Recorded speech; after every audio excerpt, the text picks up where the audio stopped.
In this 2-minute tech tip, I'm gonna be showing you how to clean the exhaust valves on your 2-stroke dirt bike. Stay tuned.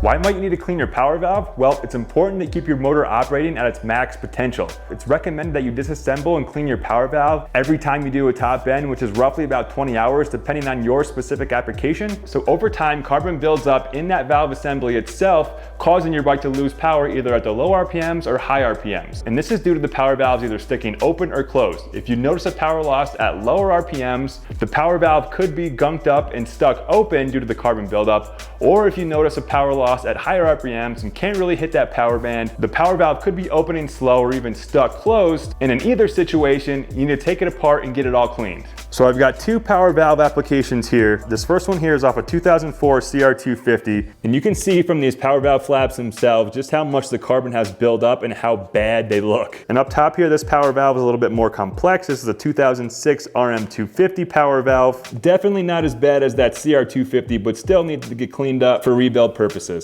So your best bet to get the carbon removed from the power valves is by using high flash point solvents such as acetone, contact cleaner, brake cleaner, or carb cleaner. And then I recommend grabbing a soft bristle brush like a toothbrush and also a wire brush. So you can use the carb clean, contact cleaner, or brake clean to spray all the parts down and use the brushes to get the carbon off. But what I like doing, it's a little bit easier. So I've got this pot here filled with a little bit of acetone. I'm just gonna throw the Honda power valve setup inside the acetone, let it soak, and then start scrubbing. And anytime you're working with these high flash point solvents, I recommend using some type of respirator and rubber gloves to keep yourself safe.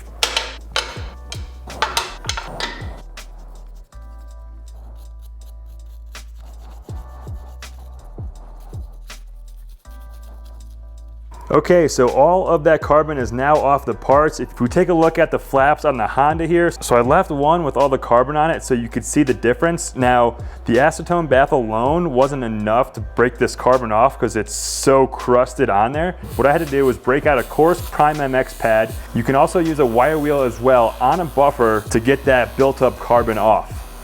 To get the inside of the flap, I also recruited the help of a pick and my Dremel with the smaller wire brush heads on it. Looking at the Suzuki valve pieces, all of the carbon is off of these pieces now, but if you guys want to take it up a notch, I suggest breaking out the prime pads. You can use the fine buffing pad to quickly buff these up. You're not going to do any harm. The one thing that I wouldn't touch, however, is this main exhaust valve, since it does seem to have a special coating on it. But otherwise, we have this sub exhaust valve piece, which is metal. This piece is aluminum, and then this piece is metal as well. And then you can also hit these sub levers with a prime wheel too.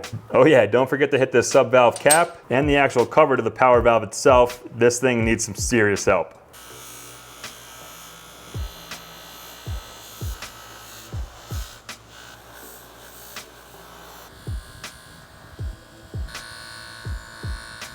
And finally, the final product of touching these power valve parts up with the Prime MX Scotch-Brite wheels. Everything really came out so good, and it's gonna work awesome when it goes back into the bike.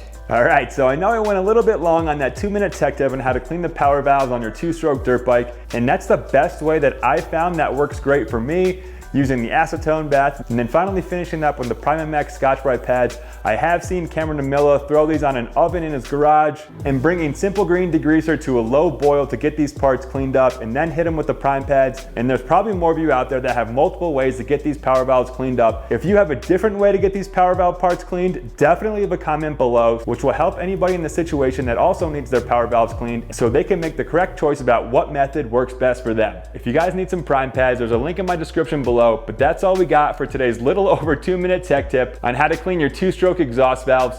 As always, ride hard, be safe. We'll see you in the next video. Peace.